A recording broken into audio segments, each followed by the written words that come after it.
अच्छा बढ़िया वाले कुत्ते। नहीं नहीं, ये आ जाओ सर, आज आप लोग करी ग्राम सभा में आए हैं, क्या मामला आपके पास के पास क्या है? देखिए, दिनांक 14 मार्च 2025 को ग्राम कर्री में समय लगभग 2:30 बजे के आसपास एक घटना घटित हुई थी, जिसमें कि सुरेंद्र राजभर जो है सनत चौथी, इनके घर पे ये स्पीकर पे कुछ गाने वाने ये लोग बजा रहे थे, कुछ लोग डांस वांस कर रहे थे।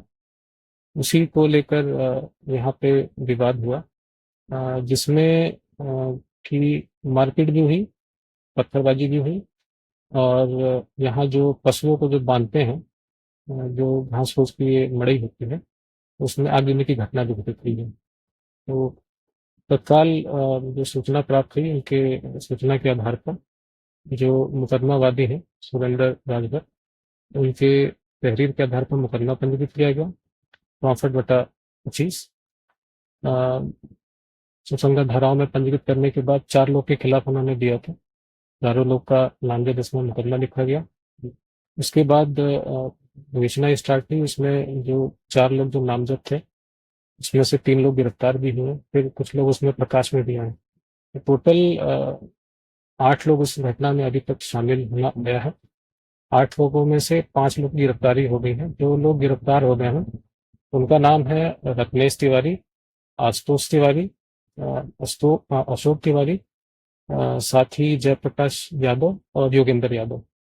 तो ये कुल 5 लोग इस घटना में अभी तक गिरफ्तार हो गए हैं। आज दिनांक 23 मार्च 2025 को एक सूचना बीआरडी हॉस्पिटल से प्राप्त हुई है। उसमें क्योंकि घटना में 2 लोग चोटिल थे, इसमें अनिल राजभर और संतराम राजभर, ये दोनों लोग काफी गंभीर रूप से चोटिल थे। यहाँ से जिला अस्पताल गए थे, जिला अस्पताल से फिर जिला अस्पताल से फिर उनको रेफर किया गया था बीआरडी हॉस्पिटल गोरखपुर में, उनका उपचार चला। जो अनिल राजभर है, उपचार के उपरांत वहाँ से डिस्चार्ज हो गए। डॉक्टरों ने जब उनको पाया कि सब इनका उपचार सही हो गया, तो उनको डिस्चार्ज किया। लेकिन जो संतराम राजभर है, आज सूचना अभी प्राप्त हुई है 2 घंटे पहले कि उपचाराधीन ही उनकी मृत्यु हो गई है। इसमें आगे की जो प्रक्रिया है, पंचायतनामा की कार्रवाई और पोस्टमार्टम की कार्रवाई ये कराई जा रही है।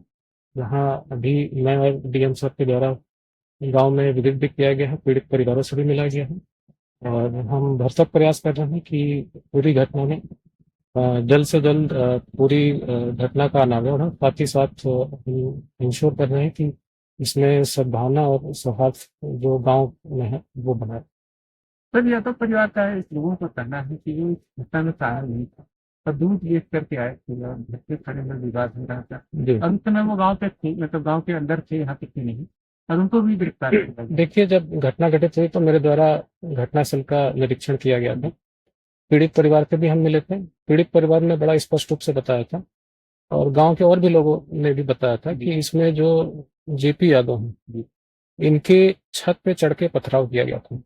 इनके छत का इस्तेमाल किया गया, और डायरेक्टली और इनडायरेक्टली दोनों तरीके से ये घटना में इन्वॉल्व थे, क्योंकि बयानों में भी आ रहा है, और यहाँ जब हमने सीडीआर में लोकेशन भी चेक किया, बाकी और जो तथ्यों से, बाकी और तरीके से जब हमने जानकारी की, तो उनकी घटना में संलिप्तता हमने पाई है। तो संलिप्तता पाने के बाद ही जेपी यादव की गिरफ्तारी और जो बाद में योगेंद्र यादव है, इनकी गिरफ्तारी की गई है। सर क्या इस मामले में धाराएं और बढ़ाई जाएंगी अपलोड के लिए? देखिए, इसमें जो धारा है, जो आगजनी की धारा है, जो पहले आईपीसी में धारा 436 हुआ करती थी, उसमें उसके सुसंगत धारा बीएनएस में दर्ज की गई है। साथ ही धारा आईपीसी की जो 308 होती थी, उसके सापेक्ष अभी जो धारा, उसके सापेक्ष सारी गंभीर धाराएं हैं जिसमें घटना कारित की गई, सभी गंभीर धाराओं में दर्ज की गई है। क्योंकि अब इसमें संतराम जी की मृत्यु हो गई है, तो जाहिर सी बात है अब वो धारा तरमीम होगी, और उसके सापेक्ष जो धारा अब बढ़ेगी, वो उसकी कार्रवाई पर लिखा पढ़ी करके थाने स्तर से कराई जाएगी। सर कुछ लोगों का कहना है कि शराब वितरण के बाद ये मारपीट हुआ, शराब न वितरण हुआ तो मारपीट क्यों हुई? देखिए, उस बिंदु पे भी हम जांच कर रहे हैं कि जो रूट कॉज है क्या था इसका, और किस तरीके से पूरी घटना एकदम एक के बाद एक डेवलप हुई। तो इसलिए सारी चीजों की जांच की जा रही